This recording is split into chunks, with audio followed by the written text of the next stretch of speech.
Hello అండి, ఈరోజు మనము సాఫ్ట్ చపాతీ మరియు పనీర్ కర్రీ చేసుకుందామండి. ఇదిగోండి వాటికి కావాల్సిన ఇంగ్రీడియంట్స్ అన్ని ఇక్కడ పెట్టేసుకున్నాము. ఇప్పుడు మనము ఒక బౌల్లో గోధుమ పిండిని తీసుకొని వాటిని తడిపి ముందుగా మూత పెట్టేసుకుంటే చక్కగా ఇది నానిపోతుంది పిండి. ఇదిగోండి వాటర్ తీసుకొని ఇందులో గోధుమ పిండిలో వాటర్ వేసి దీన్ని కాస్త తడుపుతూ ఉండాలి. మనం దీంట్లో కాస్త నూనె వేయాలండి. కొంచెం నూనె వేసి ఒక టీ స్పూన్ అంత ఆయిల్ వేసి తడపాలండి. ఎందుకంటే పిండి సాఫ్ట్గా వస్తుంది మరియు చపాతీ కూడా చక్కగా సాఫ్ట్గా అవుతుంది, మంచిగా టేస్ట్గా కూడా ఉంటుందండి. ఇదిగో ఇలా కొంచెం ఆయిల్ వేసి తడుపుతూ ఉండాలి. మధ్య మధ్యలో వాటర్ వేయాలండి. పిండి మరీ గట్టిగా కానివ్వకుండా సాఫ్ట్గా తడిపేసుకోవాలి. ఇదిగో మళ్ళీ ఒక టీ స్పూన్ ఆయిల్ వేయాలండి. వేసేసి దీన్ని ఎక్కడ ముద్దలు ముద్దలుగా లేకుండా సాఫ్ట్గా తడిపేసుకోవాలండి. ఇదిగో ఈ రకంగా మొత్తంగా చక్కగా తడిపేసుకొని ఇదిగో మెత్తగా బాగా పిసికి పెట్టేసేయాలండి. ఇందులో కాస్త లైట్గా మళ్ళీ ఆయిల్ వేసేసి మళ్ళీ ఒక్కసారి దీన్ని ఇలా మెత్తగా చేసి పక్కన పెట్టేసుకుందాం. చూడండి పిండి ఇలా సాఫ్ట్గా అయింది, చూడండి ఎంత బాగా అయిందో. దీన్ని పక్కన పెట్టేసుకుందాం. ఇప్పుడు మనము పన్నీర్ని మరియు ఒక టేబుల్ స్పూన్ నువ్వులని మరియు ఒక టేబుల్ స్పూన్ పల్లీలు, ఎండు కొబ్బరి ఒక చిప్ప కట్ చేసి పెట్టుకోవాలి, ధనియాల పొడి, టమాటో మరియు పచ్చిమిర్చి, ఉల్లిపాయ, నిమ్మకాయ, 2 రెబ్బల కరివేపాకు, ఒక కట్ట కొత్తిమీర. ఇప్పుడు పన్నీర్ని ముక్కలు చేసుకోవాలి. పచ్చిమిర్చిని ఇదిగో ఇలా ఘాట్లు పెట్టుకోవాలి. టమాటా మరియు ఉల్లిపాయల్ని కట్ చేసి వాటిని పేస్ట్ చేసి పెట్టుకోవాలి. ఇదిగో పల్లీల్ని వేయించాలండి. ఫస్ట్ వేయించి అందులోనే ఎండు కొబ్బరి వేసి వేయించాలి. దీంట్లోనే నువ్వులు కూడా వేసి వేయించి మిక్సీ పట్టేసుకోవాలండి. ఈ మిక్సీ పౌడర్ని ఒక బౌల్లోకి మార్చుకొని ఇప్పుడు ప్యాన్లో ఆయిల్ వేసేసి పన్నీర్ ముక్కల్ని ఫ్రై చేసి పెట్టేసుకోవాలండి. లైట్గా ఫ్రై చేయాలి. నెక్స్ట్ అందులోనే జీలకర్ర ఆవాలు వేసి ఉల్లిపాయ పేస్ట్ వేసి అది వాసన పోయేదాకా మంచిగా చక్కగా మరగనివ్వాలి. అందులోనే పచ్చిమిర్చి వేయాలి, కరివేపాకు వేయాలి. ఇది కాస్త ఫ్రై అయిన తర్వాత టమాటో పేస్ట్ వేసి అది కూడా చక్కగా టమాటో పచ్చివాసన పోయేదాకా మరిగించి ఒక టీ స్పూన్ పసుపు, 2 టీ స్పూన్ల పచ్చిమిర్చి, ఒక టీ స్పూన్ సాల్ట్ వేసి చక్కగా ఉడకనివ్వాలి. ఇదిగో ఇలా దగ్గరగా ఉడకనివ్వాలి. చక్కగా ఉడికిన తర్వాత ఒక గ్లాస్ వాటర్ వేసి దీన్ని కాస్త మరగనివ్వాలండి. ఇదిగో ఇలా అయిన తర్వాత దీనిపైన క్యాప్ పెట్టేసి కొద్దిసేపు మరగనివ్వాలి. ఇదిగో ఇలా మరిగిపోతుందండి. ఇలా మరుగుతూ ఉంటే దీంట్లోనే కొంచెం మనము పౌడర్ చేసి పెట్టుకున్న ఎండు కొబ్బరి, పల్లీలు, నువ్వుల పొడిని ఒక గరిటెడు వేయాలండి. వేసి ఇదిగో ఈ రకంగా గరిటెడు ఇందులో వేసేసి చక్కగా కలపాలండి. ముద్దలుగా లేకుండా మొత్తం కలిసిపోయే రకంగా దీన్ని బాగా కలిపేసుకోవాలి.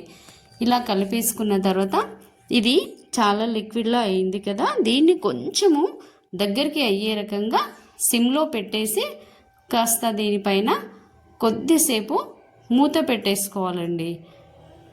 ఇదిగో ఈ రకంగా ఉంది కదండి. దీనిపైన కాస్త మూత పెట్టేసి ఉంచి మళ్ళీ ఇదిగో తీసి చూస్తే కాస్త ఇలా అవుతుందండి. గ్రేవీ చూడండి ఎలా అయిందో. ఈ రకంగా కొంచెం చిక్కబడిపోతుంది. పల్లీలు, నువ్వులు మరియు ఎండు కొబ్బరిది అందులో ఆయిల్ అనేది తేలే వరకు కాస్త మగ్గనివ్వాలండి. ఇది మగ్గిన తర్వాత ఇదిగోండి ఇలా ఉంటుంది. ఇప్పుడు దీంట్లోకి మనము ఫ్రై చేసి పెట్టుకున్న ఈ పన్నీర్ ముక్కల్ని వేసేసేయాలి. ఇదిగో ఇలా మెల్లిగా ఫ్రై చేసి పెట్టుకున్న ఈ పన్నీర్ ముక్కల్ని ఇందులో వేసి మెల్లిగా కలపాలండి. వీటిని సిమ్లోనే పెట్టి మెల్లిగా కలపాలండి. కలిపేసి కాసేపు ఈ గ్రేవీ అంతా దానికి కొంచెం పట్టే రకంగా ఒక 5 మినిట్స్ అలాగే ఉంచేసి ఇలా మెల్లిగా కలుపుతూ నెక్స్ట్ దీనిపైన కాసేపు జస్ట్ మగ్గనివ్వాలండి. లైట్గా మగ్గనివ్వాలి. నెక్స్ట్ దీనిలోకి మనము కడిగి కట్ చేసి పెట్టుకున్న కొత్తిమీర ఉంటుంది కదండి, అది వేసుకోవాలి. ఒక టీ స్పూన్ ధనియాల పొడి వేసేసుకోవాలండి. చూడండి ఇలా ధనియాల పొడి వేసుకొని కలపాలి. నెక్స్ట్ ఇందులోకి కట్ చేసి పెట్టుకున్న కొత్తిమీర కూడా వేసేసుకోవాలండి. చూడండి ఇలా గ్రేవీ అంతా దగ్గరగా వచ్చేసింది. చూడండి ఎంత బాగా అయిందో చూడండి, చక్కగా అయింది చూడండి. ఇప్పుడు ఇందులోకి మనము కట్ చేసి పెట్టేసుకున్న కొత్తిమీర వేసేసుకోవాలండి. ఇలా పైన చూడండి, ఇలా చక్కగా కొత్తిమీర కలిపేసుకోవాలి. కొత్తిమీర వేసి మళ్ళీ ఒక్కసారి జస్ట్ ఇలా కలిపేసుకోవాలండి. కలిపేసుకొని ఒక 5 minutes పెట్టేసి మళ్ళీ కొత్తిమీర ఇంకా కొంచెం లైట్గా వేసేసి చివరగా మనం ఏం చేయాలంటే స్టవ్ ఆఫ్ చేసుకున్న తర్వాత ఒక నిమ్మబద్దని దీంట్లో పిండేసేయాలండి. ఇలా ఇదిగో ఇలా పైన ఒక నిమ్మబద్దని పిండేసి కిందకి దింపేసుకోవడమే. చూడండి ఇలా చూడండి గ్రేవీ చక్కగా అయిందండి. ఇప్పుడు దీన్ని ఒక బౌల్లోకి మార్చేసుకోవడమే. చూడండి పన్నీర్ కర్రీ రెడీ. ఎంత కలర్ఫుల్గా ఉందో చూడండి పన్నీర్ కర్రీ. మధ్య మధ్యలో ఆ గ్రీన్ చిల్లీస్ ఎంత బాగా కనిపిస్తున్నాయి చూడండి. ఇప్పుడు మనము పన్నీర్ కర్రీ రెడీ చేసుకున్నాం కదా, ఇప్పుడు దీన్ని ఈ బౌల్లోకి వేసేసుకొని నెక్స్ట్ మనము చపాతీ చేసేసుకుందాం. చూడండి పన్నీర్ కర్రీ రెడీ అయిపోయింది. ఇప్పుడు మనం వేడి వేడి చపాతీ చేసుకొని పన్నీర్ కర్రీతో పాటు తింటే సూపర్గా ఉంటుందండి. ఇదిగో పిండి చక్కగా నానిపోయిందండి. ఇప్పుడు ఈ పిండిని మనము కొంచెం కొంచెంగా ఇలా తీసేసుకొని చపాతీ చేసుకోవడమే.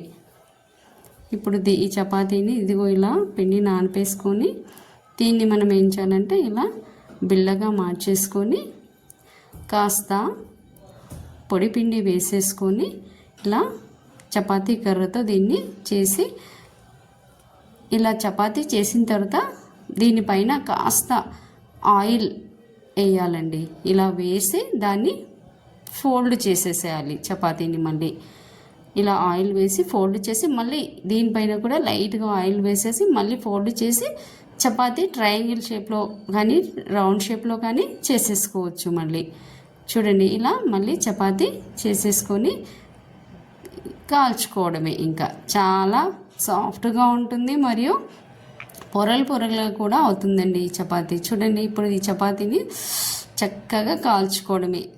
కాల్చుకొని చూడండి ఇలా లైట్గా 1, 2, 3 drops అలా ఆయిల్ వేసి కాల్చేసుకుంటే చాలా బాగుంటుందండి. ఇదిగో ఇలా లైట్ అంచుల పైన ఇలా ఆయిల్ వేసేసి చపాతీ చక్కగా కాల్చేసుకోవడమేనండి. ఈ రకంగా చపాతీ ఇలాగే అన్ని చపాతీలు చేసి పెట్టేసుకోవాలండి. పెట్టేసుకున్న తర్వాత మనం చేసుకున్న ఆ పన్నీర్ కర్రీ మరియు చపాతీ ఒక ప్లేట్లోకి తీసుకుని తింటూ ఉంటే చాలా సూపర్ ఉంటుందండి. ఇదిగోండి చపాతీ అయిపోయింది, పన్నీర్ కర్రీ ఇదిగో ఇలా వేసేసుకొని మనం ఈ పన్నీర్ కర్రీని చపాతీలోకి పెట్టేసుకొని తింటూ ఉంటే ఎంత బాగుంటుందో చూడండి. ఆ టేస్టే వేరండి. అసలు చపాతీకి పన్నీర్ కర్రీకి చాలా బాగుంటుంది. చూడండి ఎలా ఉందో, టేస్ట్ సూపర్గా ఉంటుందండి.